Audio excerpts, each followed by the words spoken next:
উদ্ভ্রান্ত সেই আদিম যুগে স্রষ্টা যখন নিজের প্রতি অসন্তোষে নতুন সৃষ্টিকে বারবার করছিলেন বিধ্বস্ত, তার সেই অধৈর্যে ঘন ঘন মাথা নাড়ার দিনে রুদ্র সমুদ্রের বাহু প্রাচী ধরিত্রীর বুকের থেকে ছিনিয়ে নিয়ে গেল তোমাকে আফ্রিকা।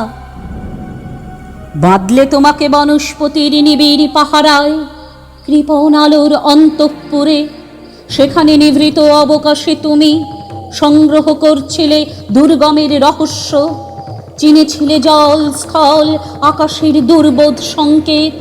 প্রকৃতির দৃষ্টি অতীত জাদু মন্ত্র জাগাচ্ছিল তোমার চেতনাতীত মনে। বিদ্রুপ করছিলে ভীষণকে বিরূপের ছদ্মবেশে, শঙ্কাকে চাচ্ছিলে হার মানাতে, আপনাকে উগ্র করে বিভীষিকার প্রচণ্ড মহিমায় তাণ্ডবের দ্বন্দ্বভিনী নাদে।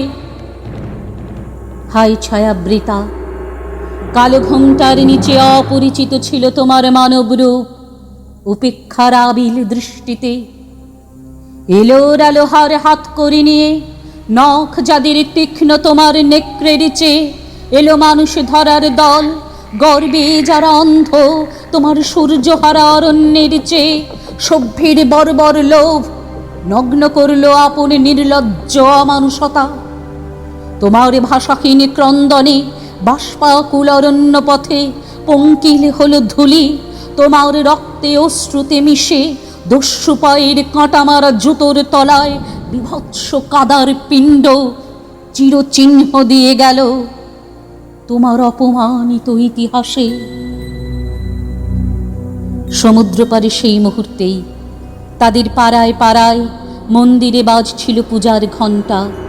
সকালে সন্ধ্যায় দয়াময় দেবতার নামে শিশুরা খেলছিল মায়ের কোলে। কবির সঙ্গীতে বেজে উঠেছিল সুন্দরের আরাধনা। আজ যখন পশ্চিম দিগন্তে প্রদোষকাল, ঝঞ্ঝা বাতাসের ঊর্ধ্বশ্বাস, যখন গুপ্ত গহ্বর থেকে পশুরা বেরিয়ে এলো, অশুভ ধ্বনিতে ঘোষণা করল দিনের অন্তিমকাল। এসো যুগান্তের কবি, আসন্ন সন্ধ্যার শেষ রশ্মিপাতে দাঁড়াও এই মানহারা মানবীর দ্বারে। বলো ক্ষমা করো হিংস্র প্রলাপের মধ্যে, সেই হোক তোমার সভ্যতার শেষ পুণ্যবাণী।